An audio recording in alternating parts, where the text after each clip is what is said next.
Good morning बच्चा लोग, कैसे हैं आप सभी? शानदार, बेहतरीन और जबरदस्त होंगे मेरे भाई। आज के क्लास में फिर से आपका स्वागत है। बताएंगे सभी कैसे हैं। देखो मेरे भाई, मैंने तुमसे कहा था कि मैं इसका रिवीजन कराऊंगा, लेकिन मैं इसका रिवीजन कल कराऊंगा। सर ऐसा क्यों? क्योंकि मेरे भाई आज मैं तुम्हारे लिए कुछ और बेहतर चीज लेके आया हूं और उन्हें मैं दिखाऊंगा तुम्हें लास्ट में, ठीक है? तो उससे पहले हम क्या करेंगे, हम चैप्टर पढ़ रहे होंगे, हमारे नोट्स बना रहे होंगे, मैं तुम्हें समझा रहा हूँ, तुम समझ रहे होंगे। ठीक है मेरे भाई? तो सर क्या क्या बताओगे आज आप हमें? मेरे भाई मैं आज तुम्हें जो अपने पास अपने पाचन का हो गया और श्वसन का, पाचन और श्वसन दोनों चीजें हो चुकी हैं। तो उन दोनों चीज वो दोनों चीजें कैसे होती हैं, किस तरीके से होती हैं, उनके बारे में तुम्हें बताऊंगा कि हाँ सर ये ऐसे ऐसे होती है। इससे पहले एक बार सभी बता देंगे कि कैसे हैं सभी। बताओ कैसे हैं सभी? सभी अच्छे हैं, भले हैं? हाँ गुरुजी अच्छे हैं, भले हैं। देखिए एक बार ये डाउनलोड हो जाए तो फिर कोई दिक्कत नहीं है, बताएंगे सभी तने। हम्म, बताएंगे सभी कैसे हैं भाई। एक बार ये डाउनलोड होगी यार ये पेज। एक मिनट रुक, देखें। बड़ी फाइल बन गई ना, इसलिए थोड़ा सा इसमें टाइम लग रहा है खुलने में। तुझा सिम सिम, ना तो सिम खुल रही है ना ये खुल रहा है, दोनों ही ब्लॉक हुए पड़े। नंबर तो पहले से ही ब्लॉक है नालायक को।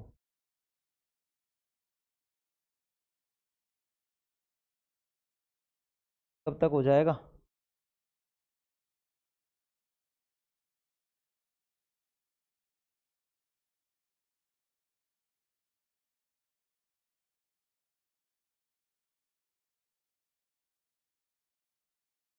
अब खुल गया भाई ये, चलो देखते हैं मेरे भाई।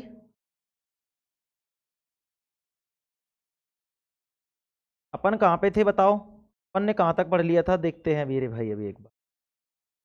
देखो इतना टाइम लग जाता है, इसलिए मैं तुमसे कहता हूँ बड़ी बड़ी वो नहीं बनाएंगे, अपन छोटी छोटी सी फाइलों में पढ़ लेंगे।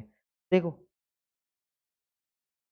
ये देखो यहाँ तक पढ़ लिया था अपन ने, आंतरिक श्वसन तक। अब इसमें लिखेंगे मेरे भाई, जो ये आंतरिक श्वसन होता है ना, देखो अब समझेंगे। अब बातें नहीं है, अब बातें नहीं करेंगे और अपन अब क्या करेंगे, पढ़ेंगे, ठीक है? तो बताओ अब क्या करना है मेरे भाई। हमने देखा था कि कोशिकीय श्वसन क्या होता है, हमारे शरीर के अंदर होता है, आंतरिक श्वसन होता है। तो इस आंतरिक श्वसन को अब करने कितने तरीके से किया जाता है? दो तरीके से। कौन से तरीके से सर? दो तरीके से। तो आंतरिक श्वसन कितने प्रकार का? तुम बोलोगे सर जी आंतरिक जो श्वसन है वो दो प्रकार का होता है। तो हेड नीचे लिख लेंगे, इसी में लिख लेंगे, फिर अपन आगे बढ़ेंगे, ठीक है मेरे भाई?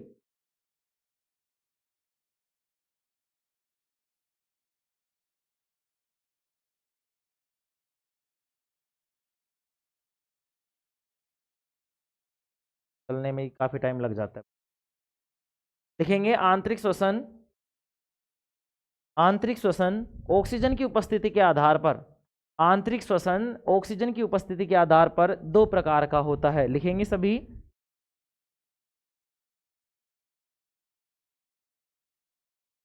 लिखेंगे आंतरिक श्वसन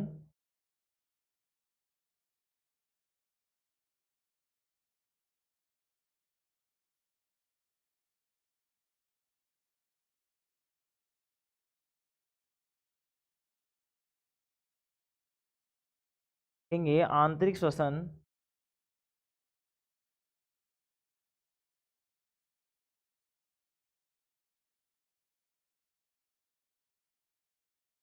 O2 की उपस्थिति के आधार पर,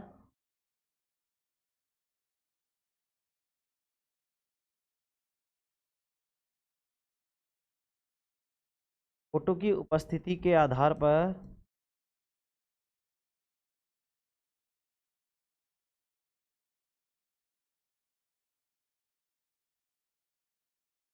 दो प्रकार का होता है।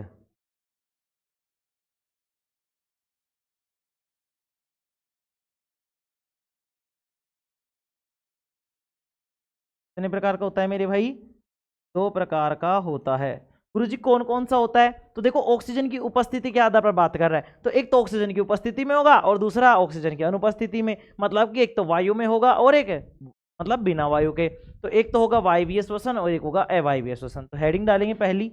दूसरे पेज में लिखें, बताओ दूसरे पेज में लिखे, पहले एक बार यहीं पे लिख लो, इसके टाइप तो लिखो पहले। पहला लिखेंगे मेरे पास भाई कौन सा होता है? बोलोगे गुरुजी पहला तो होता है अपने पास वायवीय श्वसन। लिखेंगे वायवीय श्वसन।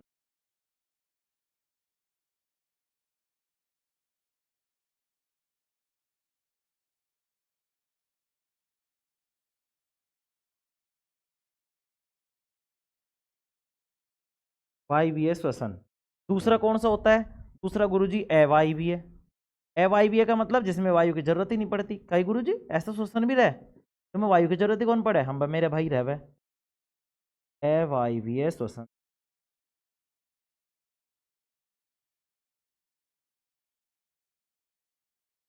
अवायवीय श्वसन, ठीक है मेरे भाई। अब चलो देखो मेरे भाई, वायवीय श्वसन तो क्या होता है? जो वायु की उपस्थिति में किया जाता है। और अवायवीय क्या होता है मेरे भाई? जो बिना वायु की उपस्थिति में किया जाता है। तो अब लिखेंगे मेरे भाई,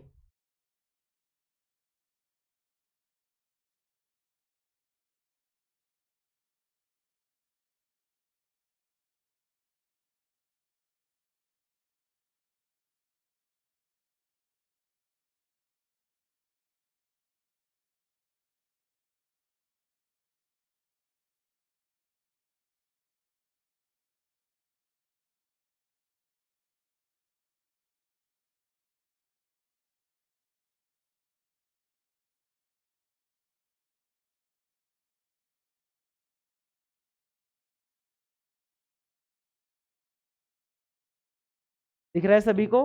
हाँ सर दिख रहा है, कोई दिक्कत वाली बात नहीं।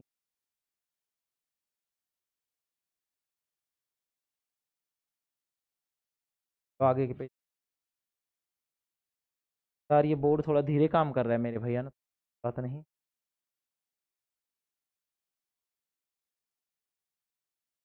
लिखेंगे एक बार इसमें, लिखेंगे अपने क्या लिखेंगे बताओ? क्या लिखेंगे गुरुजी? हम लिखेंगे वायवीय श्वसन। हेडिंग डालेंगे वायवीय श्वसन। हेडिंग डालेंगे मेरे भाई सभी वायवीय श्वसन।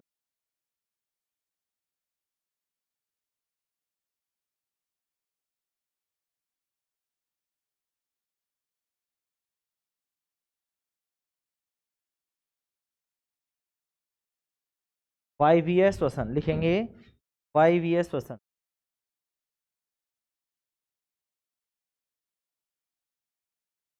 लिखेंगे मेरे भाई वायवीय श्वसन। पहला लिखेंगे, लिखेंगे वायवीय श्वसन।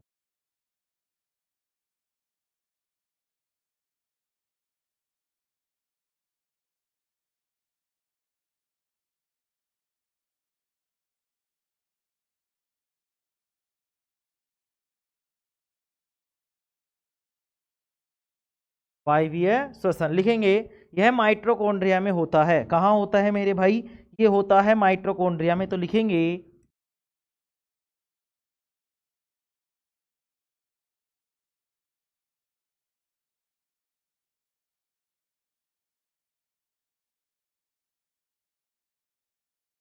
यह माइटोकॉन्ड्रिया में होता है।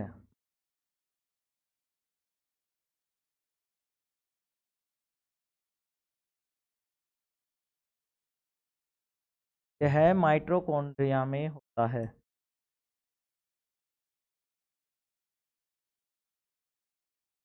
कहाँ होता है मेरे भाई? माइटोकॉन्ड्रिया में। और माइटोकॉन्ड्रिया को क्या कहते हैं बताओ? माइटोकॉन्ड्रिया को क्या कहते हैं? कोशिका का शक्ति गृह कहते हैं, शक्ति का घर कहते हैं, कोशिका का पावर हाउस भी कहते हैं मेरे भाई। क्या कहते हैं? कोशिका का पावर हाउस भी कहते हैं। लिखेंगे O2 की उपस्थिति में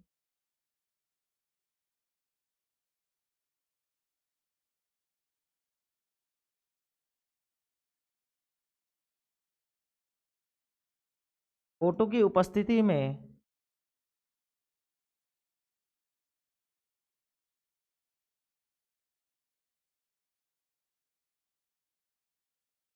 होने वाला श्वसन, O2 की उपस्थिति में होने वाला श्वसन वायवीय श्वसन कहलाता है मेरे भाई। क्या कहलाता है? वायवीय श्वसन कहलाता है। लिखेंगे वाला श्वसन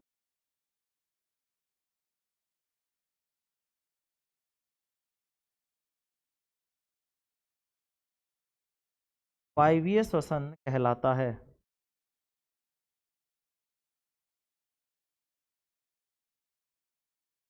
वायवीय श्वसन कहलाता है।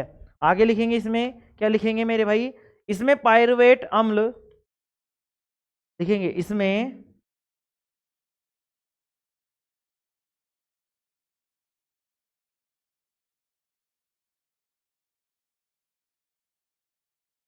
पायरुवेट अम्ल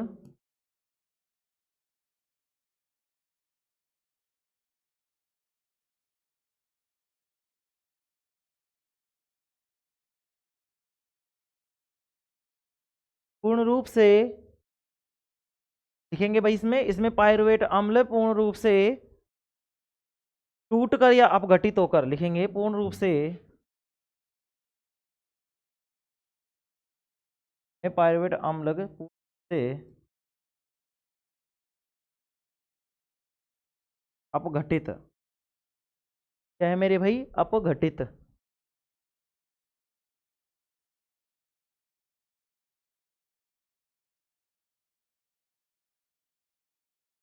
पूर्ण रूप से अपघटित, ठीक है। अपघटित टूटता मतलब लिखेंगे अपघटित टूट,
देखो मेरे भाई,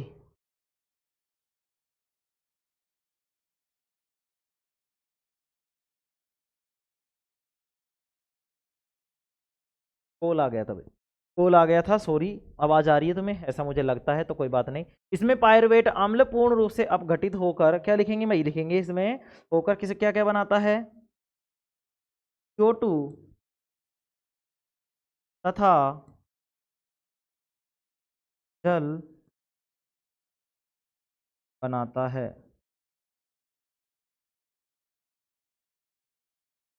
CO2 तथा जल बनाता है, क्या बनाता है मेरे भाई, CO2 तथा जल बनाता है।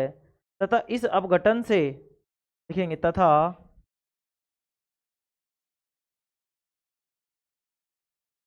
इस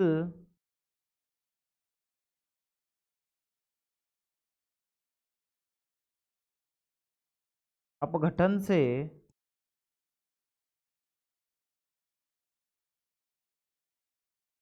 36 ATP ऊर्जा है। कितनी ऊर्जा बनती है, 36 ATP, कितनी बनती है मेरे भाई, 36 ATP बनती है, ऊर्जा बनती है, 36 ATP ऊर्जा बनती है। अब ये मत बोलना गुरुजी 38 बनती है, मेरे भाई दो कहाँ काम आती है ना, वो मैं बताऊंगा अभी, ठीक है। चलो लिखेंगे अब 36 ATP के बाद में अब दूसरा लिखेंगे, लिखेंगे अवायवीय श्वसन।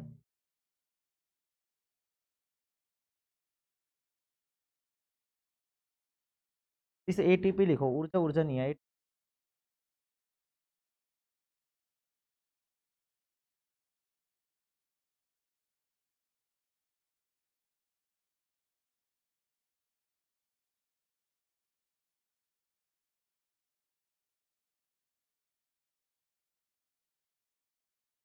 36 ATP बनते हैं, ठीक है मेरे भाई। आगे लिखेंगे, आगे लिखेंगे मेरे भाई, आगे आगे लिखेंगे मेरे भाई अवायवीय श्वसन, क्या लिखेंगे, अवायवीय श्वसन। एक एक चीज समझाऊंगा, तुम तो लिखते जाओ एक बार अभी।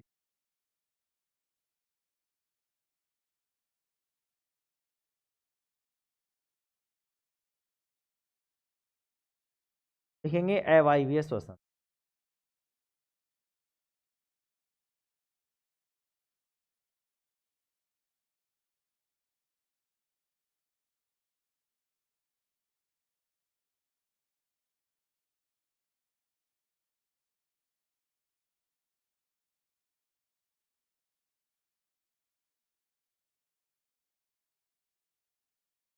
अवायवीय श्वसन। लिखेंगे अवायवीय श्वसन में यह कोशिका द्रव में होता है, लिखेंगे यह कोशिका द्रव में होता है।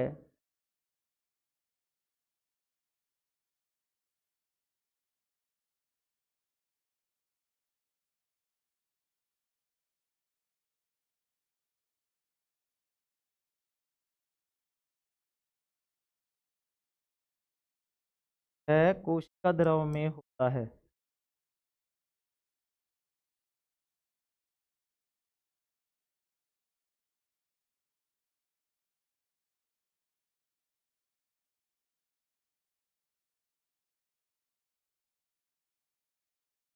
कोशिका द्रव में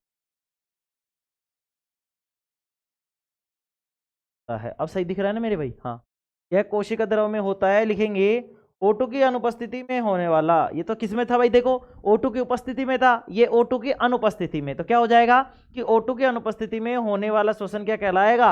अवायवीय श्वसन कहलाएगा। लिखेंगे O2 की, हाँ भाई जी का होता है सभी का, है ना, भंडारे में से। तो जी कहाँ पे? अरे नालायक, अपने यहाँ पे बालाजी महाराज के हुए आज भागवत समापन और भंडारा।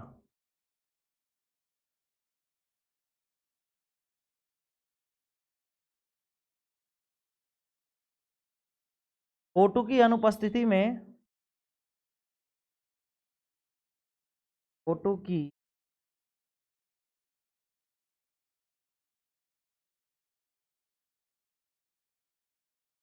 अनुपस्थिति में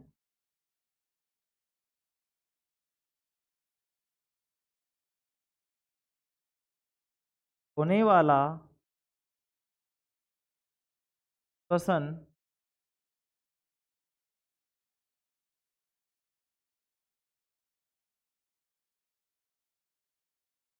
अवायवीय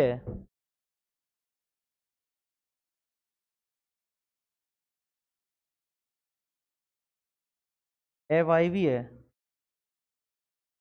श्वसन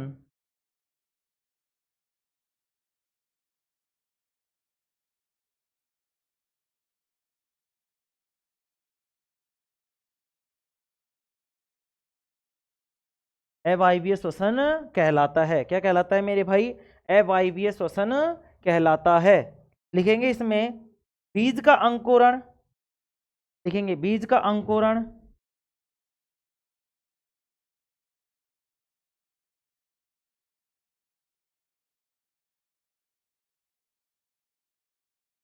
का अंकुरण, और क्या है मेरे भाई? यीस्ट। यीस्ट जानते हो जिसको बोलते हैं खमीर, हिंदी में बोलते हैं मेरे भाई खमीर। तो लिखेंगे बीज का अंकुरण जीवाणु, जीवाणु को इंग्लिश में बोलते हैं बैक्टीरिया। तो बीज का अंकुरण जीवाणु तथा यीस्ट, एक मिनट भाई बुला रहा है किसी।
लिखेंगे मेरे भाई, देखो भाई सॉरी यार थोड़ा सा काम था ना, तो कल कॉल वोल आ रहे हैं, कोई बात नहीं।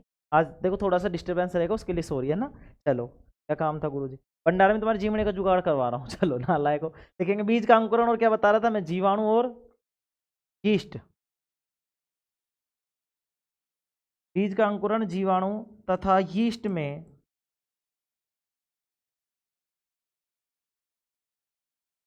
था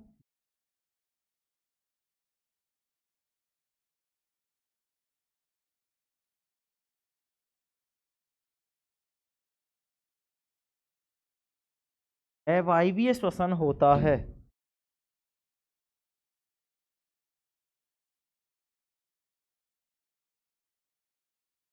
अवायवीय श्वसन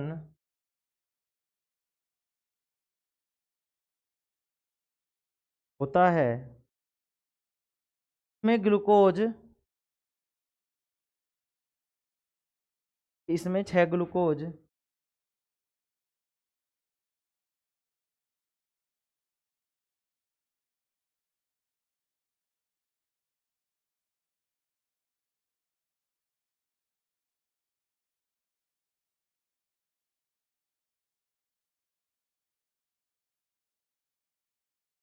में 6 ग्लूकोज के अणुओं का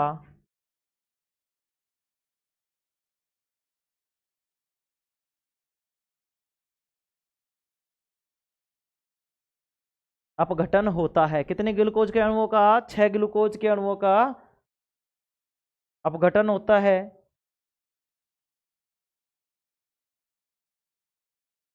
इसमें होता है मेरे भाई 6, इसमें पायरुवेट में होता है, सॉरी इसमें लिखेंगे पायरुवेट में अपघटन, पायरुवेट में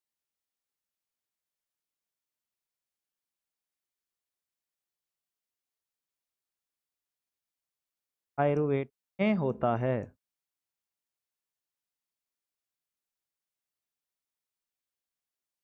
में होता है मेरे भाई पायरुवेट में टूटता है, ये पायरुवेट अम्ल में, पायरुवेट, सॉरी थोड़ा सा ना,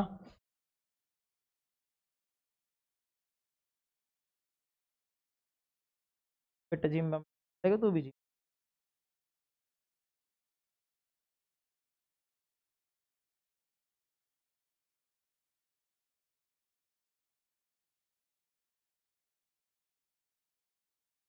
पायरुवेट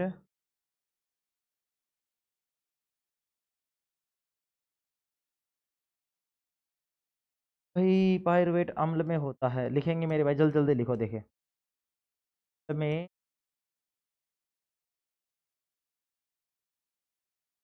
होता है मेरे भाई पायरुवेट अम्ल,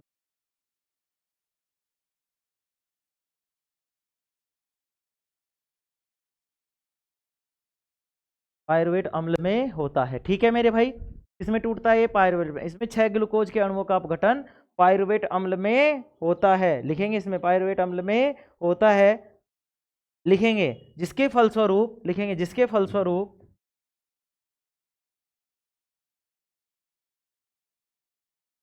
के फलस्वरूप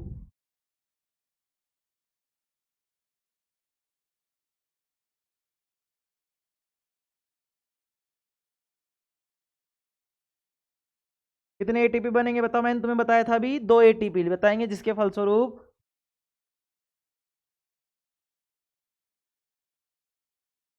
2 एटीपी का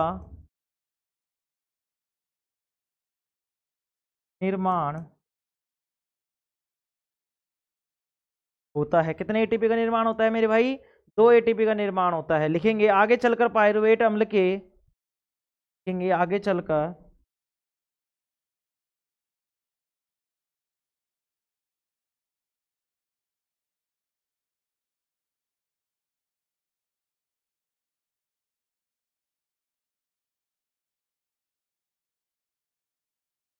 पायरुवेट अम्ल के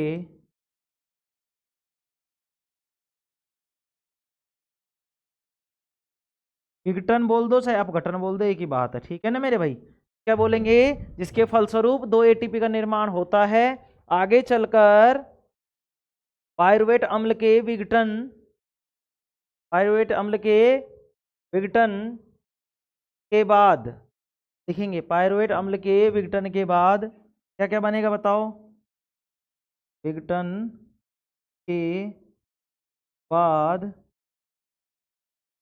CO2 कोमा, और क्या मिलेगा अपन को? एल्कोहल, एल्कोहल मिलेगा क्या? नहीं सर, इथेनॉल होता है वो, एथेनॉल, ध्यान रखेंगे इथेनॉल है वो, क्या है मेरे भाई? इथेनॉल, लिखेंगे कार्बन डाइऑक्साइड, इथेनॉल, लैक्टिक अम्ल भी बोलते हैं मेरे, पर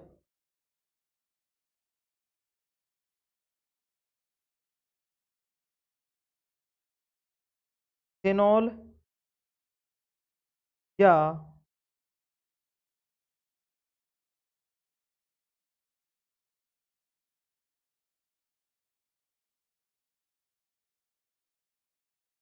लैक्टिक अम्ल में हो जाता है, लिखेंगे लैक्टिक अम्ल में जाता है।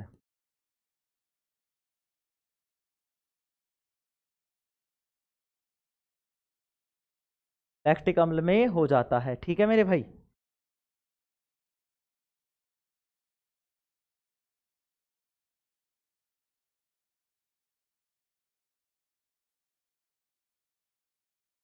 लैक्टिक अम्ल में हो जाता है। आगे चलकर पायरुवेट अम्ल के बाद कार्बन डाइऑक्साइड, इथेनॉल या लैक्टिक अम्ल हो सकता है, लिखो भाई। भाई थोड़ा सा सॉरी आज के लिए, फिर मैं लिख लूँ उसके बाद में लिख लिया करो, कोई दिक्कत। आज थोड़ा सा दिमाग ऐसे ही क्या है, डाइवर्ट हो रहा है भाई, है ना। चलो, हो सकता है, ठीक है। आगे लिखेंगे अब इसी में, आंतरिक श्वसन के फलस्वरूप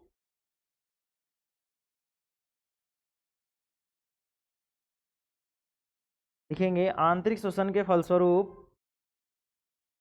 क्या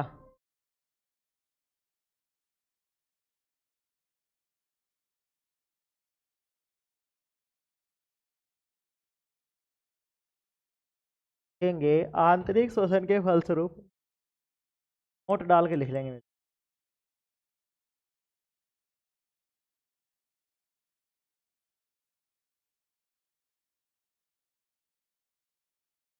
ठीक है, राइट।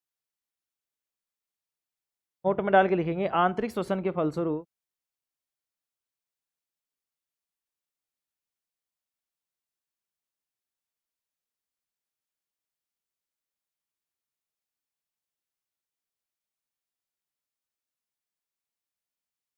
आंतरिक श्वसन के फलस्वरूप हम श्वास नहीं लेते हैं, बल्कि लिखेंगे आंतरिक श्वसन के फलस्वरूप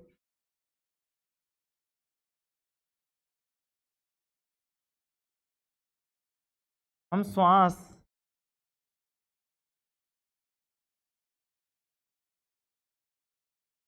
नहीं लेते हैं, बल्कि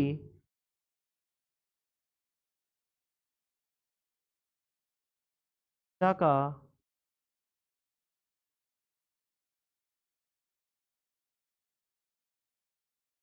निर्माण करते हैं, बल्कि ऊर्जा का क्या करते हैं, निर्माण करते हैं, बल्कि ऊर्जा का निर्माण करते हैं, ठीक है। आगे लिखेंगे फेफड़ों में होने वाला श्वसन, लिखेंगे फेफड़ों में होने वाला श्वसन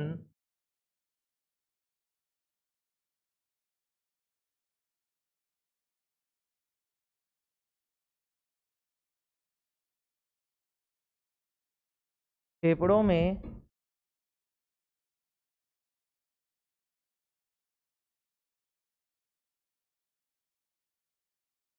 फेफड़ों में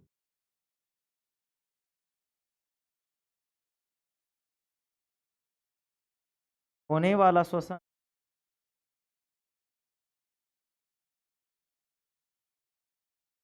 बाह्य श्वसन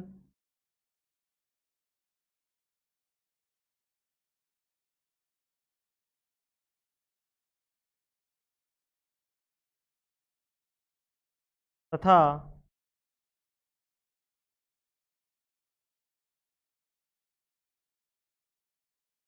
कोशिकाओं में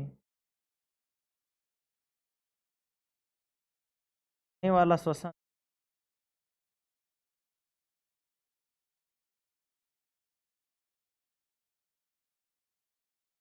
वाला श्वसन आंतरिक श्वसन कहलाता है।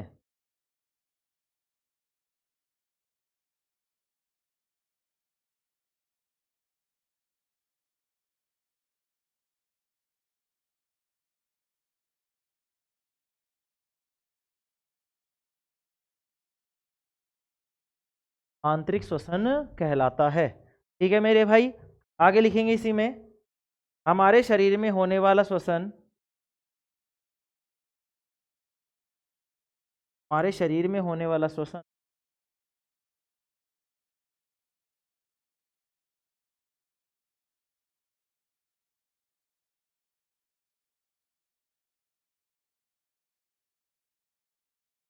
हमारे शरीर में होने वाला श्वसन, आवाज आ रही है ना मेरे भैया? नहीं बड़बड़ा रहा हूँ अकेले अकेले। हमारे शरीर में होने वाला श्वसन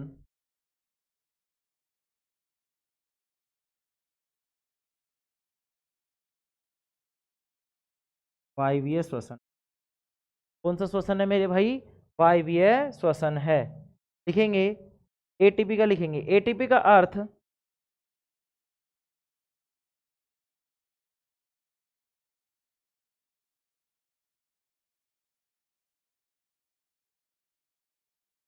लिखेंगे एटीपी का अर्थ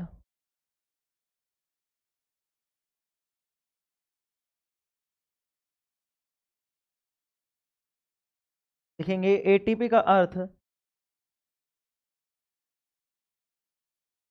क्या, ये हटेगा तब होगा भाई। लिखेंगे अब एटीपी का अर्थ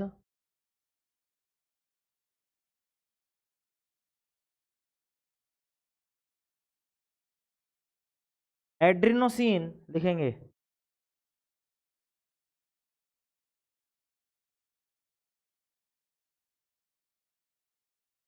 एड्रिनोसिन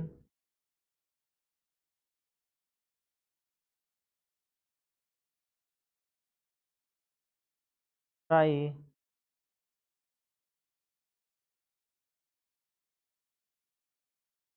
फास्फेट। एटीपी का अर्थ एड्रिनोसिन ट्राइफॉस्फेट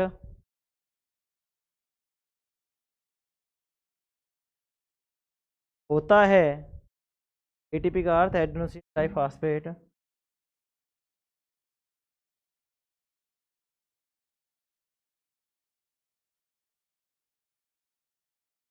होता है, जो कि एक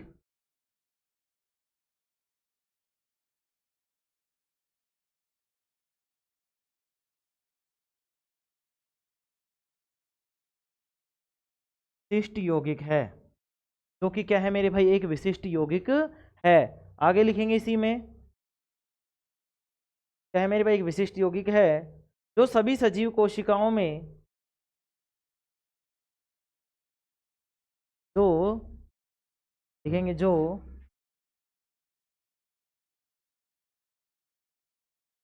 सभी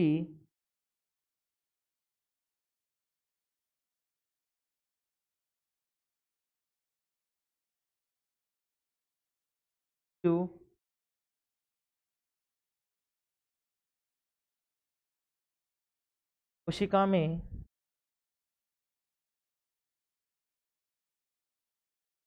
सभी सजीव कोशिका में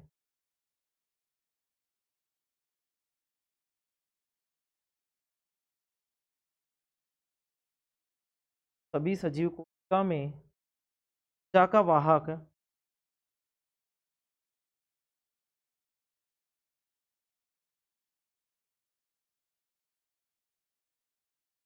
वह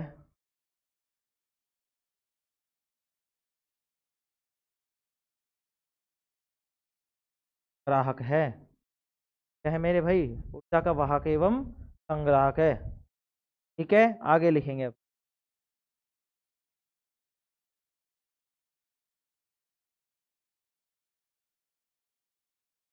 और इसी में कभी कभी कभी कभी मेरे दिल ने, अरे उधर ही उधर मुंह करके भाई, मेरी आंखों में ऐसे दिक्कत होने लग जाती है एक साथ बोर्ड को देख। मैं देख लेता हूँ, आंखों को सुकून मिलता है। चलो लिखेंगे एक बार। देखो कभी कभी अपन क्या करते हैं, दौड़ करके आते हैं, दौड़ करके आते हैं तो हमारे पैरों में दर्द रहने लगता है। तुम बोलोगे गुरुजी दर्द क्यों रहता है? तो अब लिखेंगे ठीक है, क्यों होता है भाई बताओ। चलो लिखेंगे पहले, कभी कभी अधिक भाग दौड़ करने पर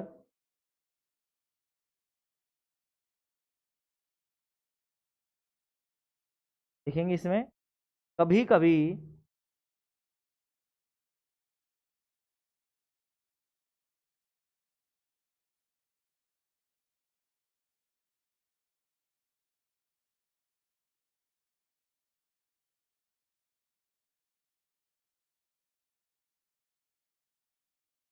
देखो कभी कभी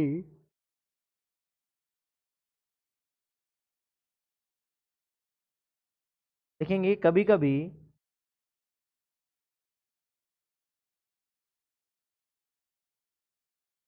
अधिक भागदौड़ करने पर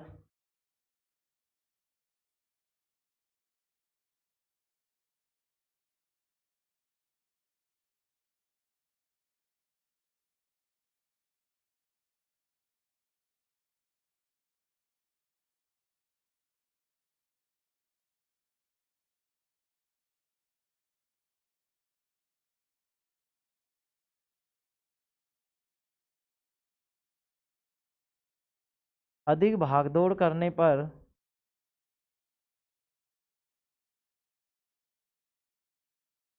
देखेंगे, कभी कभी अधिक भागदौड़ करने पर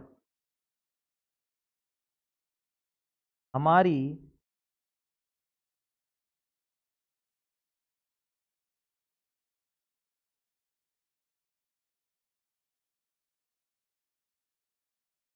पेशी कोशिका में, हमारी क्या होती है बेटा, हमारी पेशी कोशिकाओं में लिखेंगे, हमारी पेशी कोशिकाओं में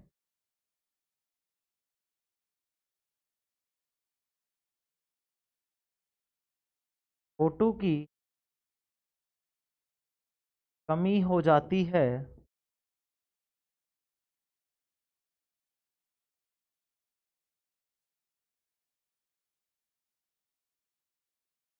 O2 की क्या हो जाती है, कमी हो जाती है। तो लिखेंगे कभी कभी अधिक भागदौड़ करने पर हमारी पेशी कोशिकाओं में O2 की कमी हो जाती है। ठीक है, इस स्थिति में इस स्थिति में स्थिति में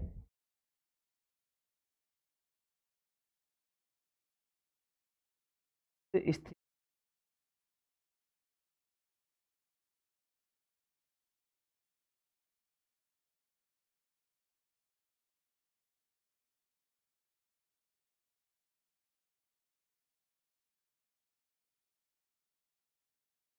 इस स्थिति में ऊर्जा प्राप्ति के लिए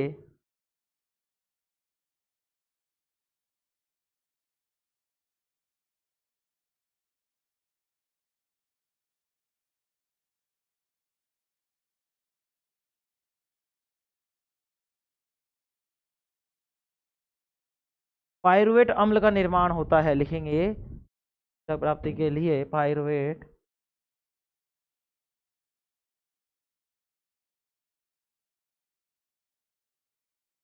अम्ल का निर्माण होता है। का निर्माण होता है, पायरुवेट अम्ल का निर्माण होता है। देखो मेरे भाई, ठीक है, कभी कभी अधिक भागदौड़ करने पर हमारी पेशी कोशिकाओं में O2 की कमी आ जाती है। इस स्थिति में ऊर्जा प्राप्ति के लिए पायरुवेट अम्ल का निर्माण होता है। लिखेंगे लैक्टिक अम्ल के कारण हमारी पेशियों में, लिखेंगे लैक्टिक अम्ल के कारण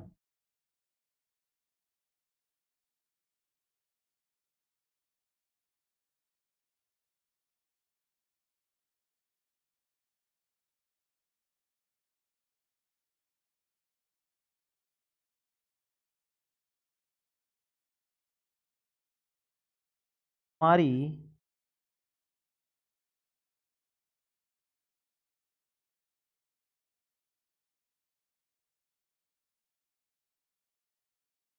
आएगा नहीं आप कारण हमारी, लिख लेंगे हमारी पेशी, लैक्टिक अम्ल के कारण हमारी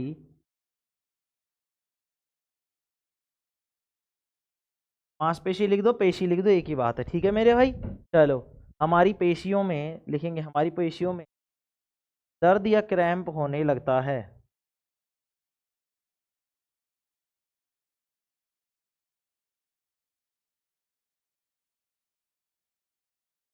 दर्द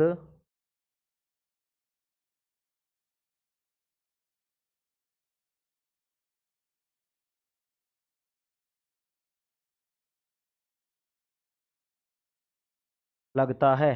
ठीक है, क्या होने लगता है मेरे भाई, दर्द होने लगता है।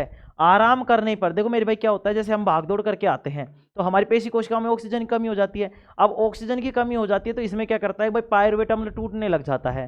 पायरुवेट अम्ल टूटने लग जाता है तो हमारे लैक्टिक अम्ल क्या होता है, बनने लग जाता है। जैसे ही लैक्टिक अम्ल बनता है हमारी पेशियों में क्या होने लग जाता है, दर्द होने लग जाता है। जब हम उसकी मालिश करते हैं या आराम करते हैं तो लैक्टिक अम्ल भी क्या हो जाता है, विघटित हो जाता है, टूट जाता है और हमारा दर्द कम होने लग जाता है। तो लिखेंगे इसमें दर्द होने लगता है। आगे लिखेंगे आराम करने या मालिश करने पर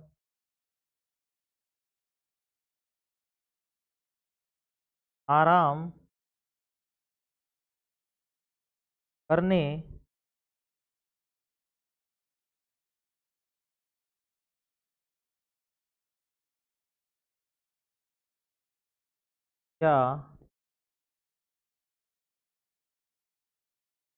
मालिश करने पर आराम करने या मालिश करने पर लैक्टिक अम्ल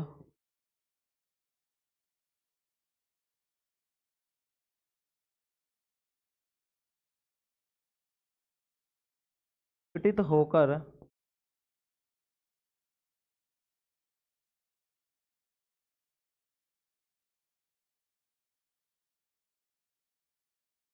आराम करने या मालिश करने पर लैक्टिक अम्ल विघटित होकर किसमें टूटता है, कार्बन डाइऑक्साइड में व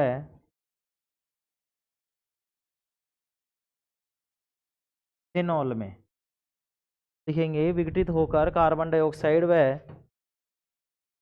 सॉरी कार्बन डाइऑक्साइड नहीं है, जल है वो, होकर जल व इथेनॉल, जल व इथेनॉल ना, जल व इथेनॉल में परिवर्तित हो जाता है। जल व इथेनॉल में क्या हो जाता है मेरे भाई, परिवर्तित हो जाता है। और जल व इथेनॉल में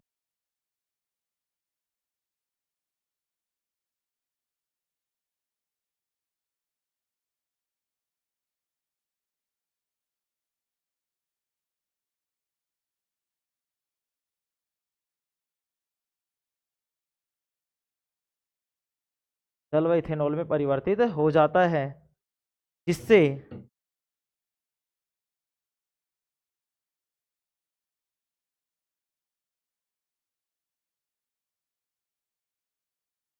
पेशियों में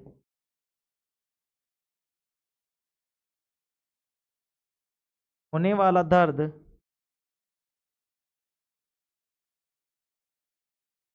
या ऐंठन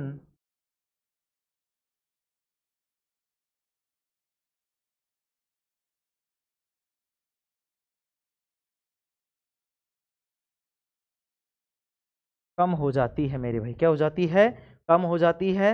और कम हो जाती है और क्या हो जाएगा, आराम मिलने लग जाएगा। तो लिख देंगे और आराम मिलता है।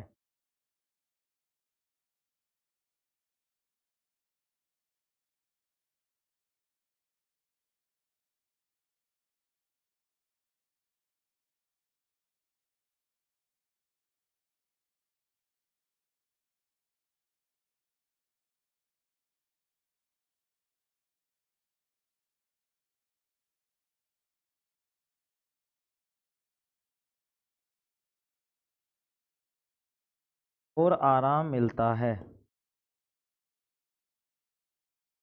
ठीक है, और आराम मिलता है, ठीक है। आगे लिखेंगे एक चीज बनवाऊंगा, वो अगले में बनवाऊंगा, इसमें आएगी भी नहीं ना। चलो पहले इसको समझा देता हूँ अभी।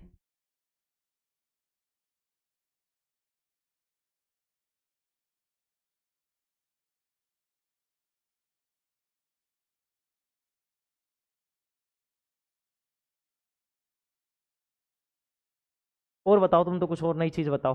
इसमें कोई चीज है ना, देखो समझ में आएगी क्या, अभी तो मैंने समझा ही नहीं, मैं पागल हो रहा हूँ हमारे साथ साथ।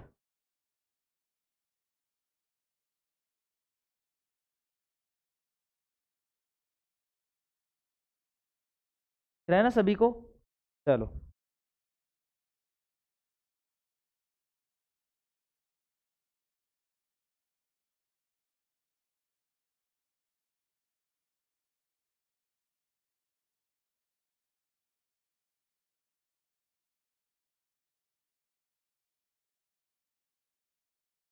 ठीक है मेरे भाई, देखो चलो इसको समझा देता हूँ तब तक ये सही होगा। वायवीय श्वसन की बात कर रहे हैं। कितने, मैंने बताया कि भाई श्वसन जो होता है दो प्रकार का होता है वायु की ऑक्सीजन की उपस्थिति के आधार पर। एक होता है वायवीय और एक होती है अवायवीय। वायवीय श्वसन यह माइटोकॉन्ड्रिया में होता है। माइटोकॉन्ड्रिया क्या होता है सर? इसको कोशिका का शक्ति गृह कहते हैं। इसमें जो भी ऊर्जा होती है वो एटीपी के रूप में संचित रहती है। O2 की उपस्थिति में होने वाला श्वसन, मतलब ऑक्सीजन की उपस्थिति में होने वाला श्वसन वायवीय श्वसन कहलाता है। इसमें पायरुवेट अम्ल, इसमें क्या होता है बेटा, पायरुवेट जो अम्ल होता है वो पूर्ण रूप से अपघटित होकर, अपघटित का मतलब टूट टूट कर कार्बन डाइऑक्साइड और जल बनाता है, तथा इस अपघटन से हमें कितनी एटीपी बनते हैं? 36 एटीपी बनते हैं। कितने एटीपी बनते हैं? 36 एटीपी बनते हैं। क्योंकि कोई बोलेगा कि सर हमारे शरीर में तो 38 एटीपी बनते हैं। हाँ मेरे भाई 38 एटीपी बनते हैं, लेकिन वायवीय श्वसन से 36 बनते हैं, और जो 2 एटीपी जो बनेगा वो मेरे भाई अवायवीय श्वसन से बनेगा। अवायवीय श्वसन क्या होता है? यह कोशिका द्रव में होता है मेरे भाई। कहाँ होता है? कोशिका द्रव में होता है। O2 की अनुपस्थिति में होने वाला श्वसन, O2 की अनुपस्थिति में मतलब अब ऑक्सीजन नहीं होगी, ठीक है। ये कहाँ पे हो रहा था? माइटोकॉन्ड्रिया में। ये कहाँ होगा? कोशिका द्रव में होगा। ऑक्सीजन की अनुपस्थिति में होने वाला द्रव, मतलब सॉरी होने वाला श्वसन अवायवीय श्वसन कहलाता है। बीज का अंकुरण, बीज जैसे अंकुरित होता है, जैसे तुमने मूंग भिगोए तो वो अंकुरित हो जाते हैं, ठीक है। तो बीज का अंकुरण जीवाणु तथा यीस्ट, यीस्ट क्या होता है? खमीर होता है, जब हम ब्रेड बनाते हैं वो वाली बात है, ठीक है। तो जीवाणु तथा यीस्ट में कौन सा श्वसन होता है? अवायवीय। कौन सा होता है मेरे भाई? अवायवीय। इनमें ऑक्सीजन की उपस्थिति नहीं होती। क्या नहीं होती मेरे भाई? ऑक्सीजन की ऑक्सीजन की उपस्थिति नहीं होती, ठीक है। इसमें क्या करता है भाई? 6 ग्लूकोज के अणुओं का अपघटन, 6 ग्लूकोज के अणुओं का, जो ग्लूकोज थे अपने पास, उस ग्लूकोज के 6 अणुओं का, के 6 अणुओं का अपघटन किसमें होता है? पायरुवेट अम्ल में होता है। किसमें होता है? पायरुवेट अम्ल में होता है, जिसके फलस्वरूप 2 एटीपी का निर्माण होता है। कितने एटीपी का निर्माण होता है? 2 एटीपी का निर्माण होता है। और जो आगे चलकर क्या होता है मेरे भाई? आगे चलकर पायरुवेट अम्ल के विघटन के बाद में CO2 इथेनॉल या लैक्टिक अम्ल में हो सकता है। मेरे भाई जो ये पायरुवेट बनता था, ये पायरुवेट क्या होगा? जैसे पायरुवेट तो बन गया, अब ये आगे जाके क्या होगा मेरे भाई? जो पायरुवेट बना है ये भी टूटेगा। सर किसमें टूटेगा? तो मेरे भाई ये टूटेगा कार्बन डाइऑक्साइड में और लैक्टिक अम्ल में। किसमें? कार्बन डाइऑक्साइड में और लैक्टिक अम्ल में। किसमें टूटेगा मेरे भाई? कार्बन डाइऑक्साइड में और लैक्टिक अम्ल में। अब यहां से समझेंगे, आंतरिक श्वसन के फलस्वरूप हम सांस नहीं लेते हैं। देखो अब जैसे मान लो मैंने सांस ले रहा हूं, ये तो हो गया श्वसन। अब जैसे मैंने, आप जैसे ऐसे थोड़ी मतलब सांस ले रहा हूं तभी जिंदा हूं भाई। जैसे मैंने सांस को रोक लिया, ले जिंदा हूं, जिंदा हूं ना। मैंने सांस को रोक लिया तभी भी मैं जिंदा हूं। तो अब हमारे शरीर को सांस कहां से मिल रहा है? तो मेरे भाई जो हमारी कोशिकाएं थी, जिनके पास जो ऑक्सीजन बच रही थी, उसको वो दे रहे हैं। तो ध्यान से समझेंगे, आंतरिक श्वसन के फलस्वरूप हम सांस नहीं लेते हैं, बल्कि ऊर्जा का निर्माण करते हैं। तो ऊर्जा का निर्माण कहां हो रहा है? हमारे शरीर के अंदर। जैसे मान लो मैंने सांस ली, भाई तुम कहते हो सांस से जिंदा है, ये ले,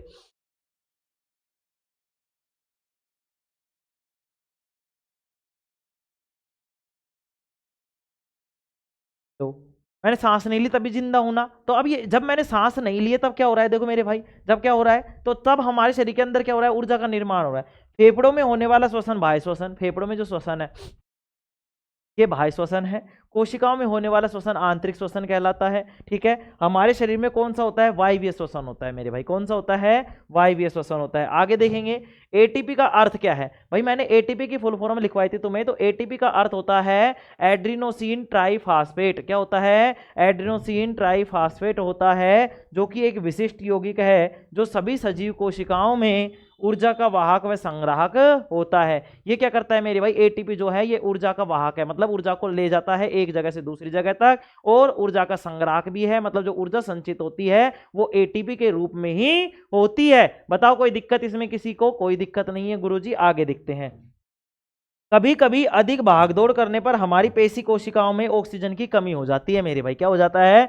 ऑक्सीजन की कमी हो जाती है। देखो भाई जैसे हम भाग रहे हैं, अब हमारे शरीर को जितनी ऑक्सीजन मिलनी चाहिए उतनी नहीं मिल पाती। तो अब क्या होगा भाई? जैसे हमारे शरीर को उतनी ऑक्सीजन नहीं मिल पा रही है, मतलब बाहर से श्वसन नहीं कर पा रहे हैं, तो अंदर से श्वसन होगा। जब आंतरिक श्वसन होगा मेरे भाई, तो पायरुवेट अम्ल का विघटन होगा। जैसे सर, हाँ सर, पायरुवेट का अम्ल का विघटन होगा, उसमें कार्बन डाइऑक्साइड बनेगी और लैक्टिक अम्ल बनेगी। तो मेरे भाई देखो ध्यान से समझेंगे, इस स्थिति में ऊर्जा प्राप्ति के लिए पायरुवेट अम्ल का निर्माण होता है, ठीक है। पायरुवेट अम्ल का निर्माण होगा लैक्टिक अम्ल के कारण। अब देखो पायरुवेट अम्ल का निर्माण होता है लैक्टिक अम्ल के कारण। अब जैसे लैक्टिक अम्ल भी बनेगा, जब पायरुवेट बना है तो ये भी टूटेगा, तो क्या बनेगा लैक्टिक अम्ल और कार्बन डाइऑक्साइड। कार्बन डाइऑक्साइड को तो छोड़ देंगे, अब बचा कौन सा हमारे पास लैक्टिक अम्ल। तो लैक्टिक अम्ल के कारण हमारी पेशियों में दर्द होने लगता है। आराम करने या मालिश करने पर लैक्टिक अम्ल विघटित होकर जल व इथेनॉल में परिवर्तित हो जाता है, जिससे पेशियों में होने वाला दर्द या ऐंठन कम हो जाती है और आराम मिलता है। बताओ कोई दिक्कत इसमें किसी को? कोई दिक्कत नहीं है गुरुजी, यहां तक समझ में आ गया है? आ गया मेरे भाई समझ में सभी को? हाँ सर समझ में आ गया है। अब एक बार और हटा दे, चलो आगे देखेंगे मेरे भाई।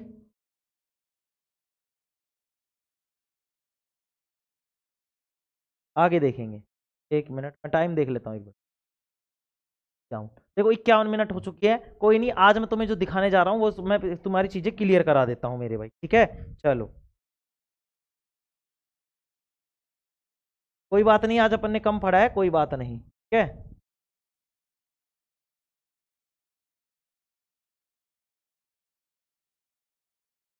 तो हो जाने दो, फिर मैं तुम्हें समझाता हूँ। आज मैं बहुत सारी चीजें लाया तुम्हारे लिए, और देखना क्या क्या चीजें लेके आया हूँ, ठीक है? जो इनके चित्र वगैरह थे ना वो तुम्हें समझा देता हूँ, फिर इसमें डाल दूंगा मैं बाद में, है ना? चलो 10-15 मिनट आराम से समझ में आएगा, चीजें चित्र से वीडियो से सब कुछ तरीके से सिखाऊँ। देखो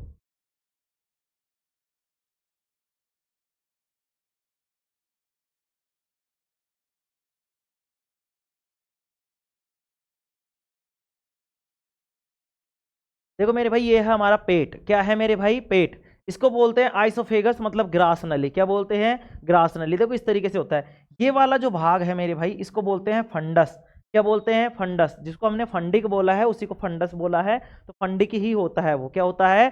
फंडिक, ठीक है? ये इसको बोलते हैं अंदर के भाग को बॉडी। क्या बोलते हैं? बॉडी। ये ग्रेटर कर्वेचर, ग्रेटर कर्वेचर का मतलब है बाहरी, ग्रेटर का मतलब बड़ा, कर्वेचर का मतलब मोड़, मतलब बाहरी मोड़, मतलब इस तरीके से नीचे लटका हुआ है पेट तुम्हारा, ठीक है? आगे देखेंगे लेसर कर्वेचर, मतलब छोटी, छोटा वक्र, छोटा वक्र, और इसको बोलते हैं बड़ा वक्र, इसको बोलते हैं बॉडी, ठीक है? इसको बोलते हैं कार्डिया। देखो तीन चीजें बताई थी मैंने, कार्डियक, फंडिक और पाइलोरिक। तो देखो ये कौन सा है बेटा? कार्डियक है, ठीक है? ये कार्डियक है। दूसरा यहाँ पे क्या है? फंडिक, ठीक है? ये बॉडी है। और यहाँ पे आता है पाइलोरिक। क्या आता है? ये कौन सा है? पाइलोरिक है, ठीक है? कौन सा है? पाइलोरिक, ठीक है? यहाँ पे क्या हो रहा है? पाइलोरिस हो रहा है, पाइलोरिस हो रहा है। क्या हो रहा है? पाइलोरिस, ठीक है? तो पाइलोरिस और ये पाइलोरिक एंट्रम, ठीक है ना? अब देखो समझेंगे, क्या समझेंगे? अब चालू हो जाती है हमारे छोटी आंत। छोटी आंत में क्या आता है? ड्यूडेनम। क्या आता है? ड्यूडेनम। अब देखेंगे ड्यूडेनम के बारे में।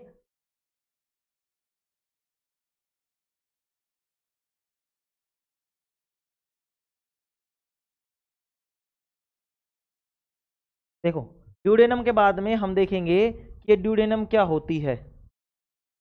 देखो छोटी आंत देखेंगे अब अपन। देखो मेरे भाई, अब ये आ गई तुम्हारी छोटी आंत। देखो पेट था, पेट के बाद में छोटी आंत थी, तो छोटी आंत में क्या होता है? ड्यूडेनम। मैंने बताया था ड्यूडेनम, जेजुनम, इलियम। तो देखो इसको बोलते हैं ड्यूडेनम, इस वाले कलर की है जिसको क्या बोलते हैं? जेजुनम, और इसको बोलते हैं इलियम, और इसको बोलते हैं रेक्टम। क्या बोलते हैं? रेक्टम। रेक्टम का मतलब क्या होता है भाई? गुदा द्वार, ठीक है? उस दिन मैं एनल एनल बता रहा था, सॉरी उसके लिए, मतलब वो गलत था, दिमाग से निकल गया था, पता नहीं क्या था क्या नहीं था। रेक्टम याद रखेंगे। क्या याद रखेंगे? रेक्टम, ठीक है? ये क्या है गुरुजी? ये है लार्ज इंस्टेंटाइन, बड़ी आंत। क्या है मेरे भाई? बड़ी आंत। देखो मैं इसको समझाने का प्रयास करता हूं तुम्हें। देखो मेरे भाई, ये है हमारे पास कौन सी? देखो समझते जाएंगे जो मैं ये कर रहा हूं। ये है हमारे पास, क्या है भाई मेरे भाई? ये डेडुनम है। ड्यूडेनम के बाद में ये आती है जेजुनम। ये पूरी की पूरी क्या है? जेजुनम है। क्या है? जेजुनम। ये कौन सी है मेरे भाई? ये है इलियम। क्या है? इलियम। क्या है मेरे भाई? इलियम। अब ये ड्यूडेनम, जेजुनम, इलियम, और ये जाती है बड़ी आंत। क्या जाती है मेरे भाई? बड़ी आंत जाती है इस तरीके से, ये बड़ी आंत है, ठीक है? ये क्या है? बड़ी आंत। तो अब एक चीज समझने का प्रयास करेंगे। क्या प्रयास करेंगे गुरुजी? देखो क्या प्रयास करेंगे? ये तो छोटी आंत हो गई, ये बड़ी आंत हो गई। मैंने तुमसे क्या कहा था? छोटी आंत की लंबाई बहुत ज्यादा होती है, और ये क्या होती है? मतलब ये क्या होती है?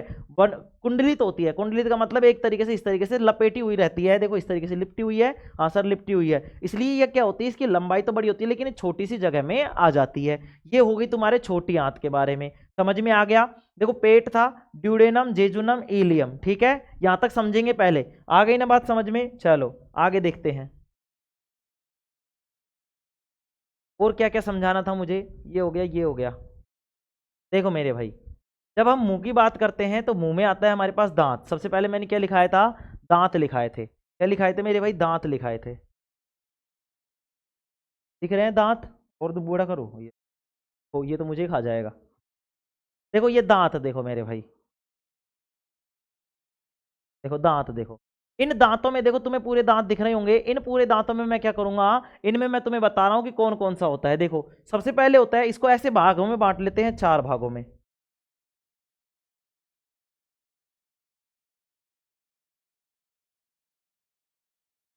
देखो इसको 4 भागों में बांट लेते हैं। कैसे गुरुजी?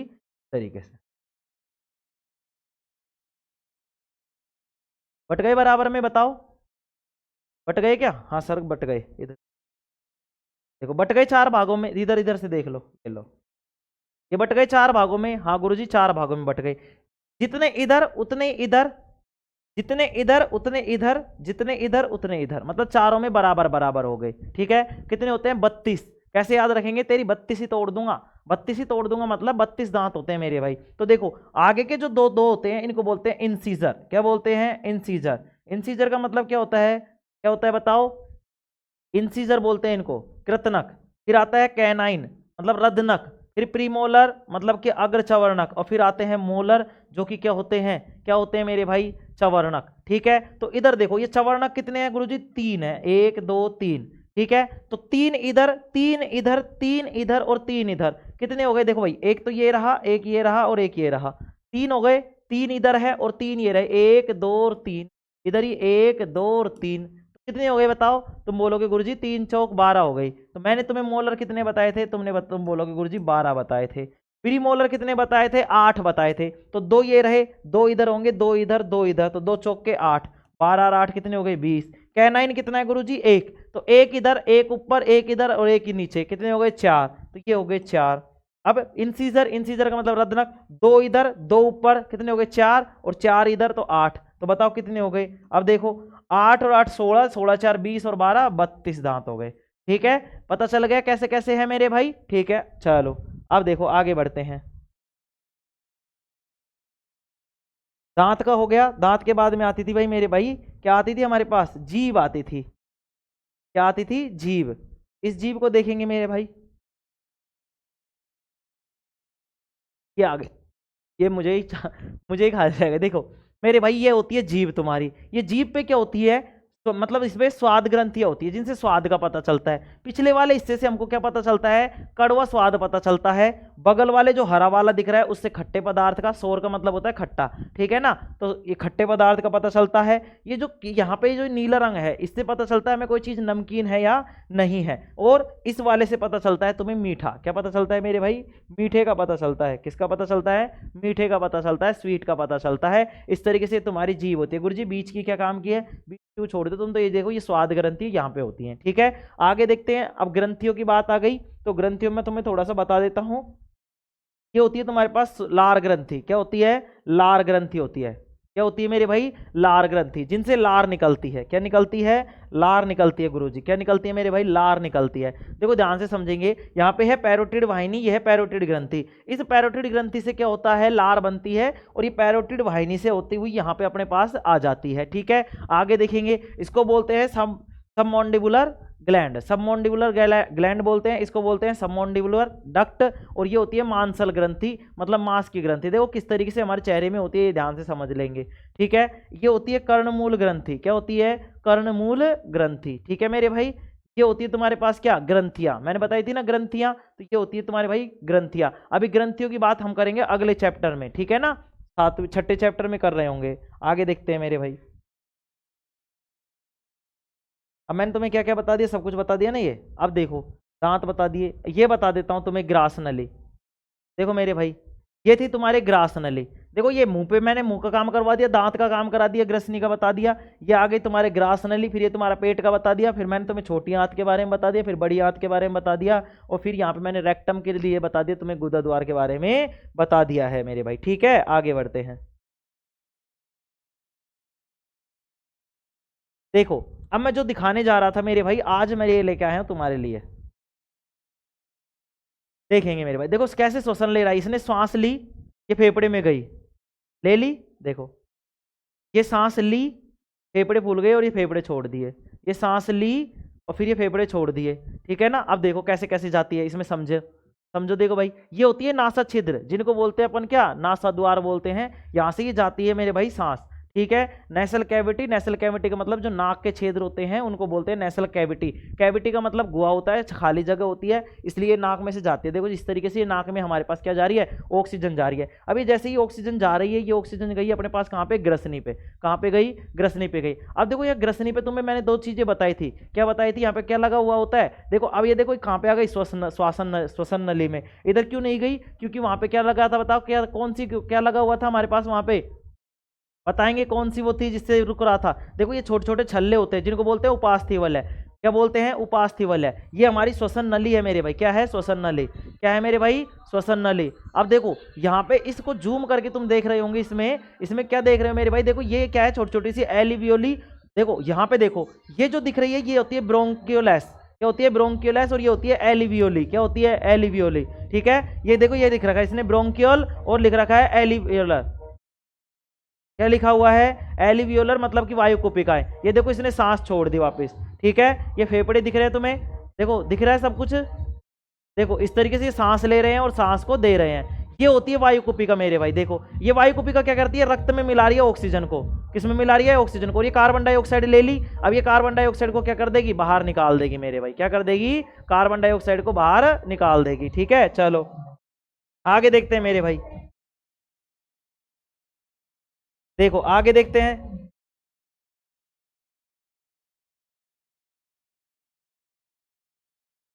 कहाँ पे हो गए, अगला देखो मेरे भाई, ये वाला, ये तुम्हारे है भाई पाचन तंत्र का। देखो ये खाली जगह दिख रही है ना, ये हड्डियों के बीच में खाली जगह दिख रही है, इसमें होते हैं हमारे फेफड़े। ये तुम्हारा पेट है मेरे भाई, ये वाला क्या है, तुम्हारा पेट। ये क्या है भाई, ये बड़ी आंत है। ये क्या है, तुम्हारे छोटी आंत है मेरे भाई। क्या है, छोटी आंत। ये किस तरीके से देखो पेट में सेट होती है, इस तरीके से मैंने तुम्हें दिखा दिया आज, ठीक है ना। किस तरीके से सेट होती है देख लो, ठीक है मेरे भाई। इस तरीके से सेट हुआ रहता है अपना पूरा सिस्टम, ठीक है। चलो आज के लिए इतना ही काफी है मेरे भाई। Okay, thank you all of you, take care, love you all, ठीक है।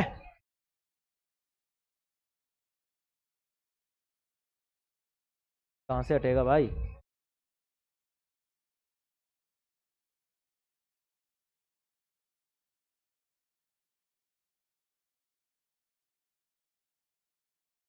ठीक है मेरे भाई। मैंने तुम्हें श्वसन बता दिया, पाचन बता दिया किस तरीके से होता है। बाद में दोबारा एक बार और देख लेंगे, इन चित्रों को मैं उसमें सेट कर दूंगा। और कल की क्लास मेरे भाई, कल की क्लास के लिए तैयार रहेंगे। कल की क्लास आपकी होगी, मतलब क्लास तो डेली होगी। राखी वाखी की कोई छुट्टी नहीं है। राखी तो राखी नहीं, कौन राखी, कोई दिक्कत वाली बात कौन, ठीक है।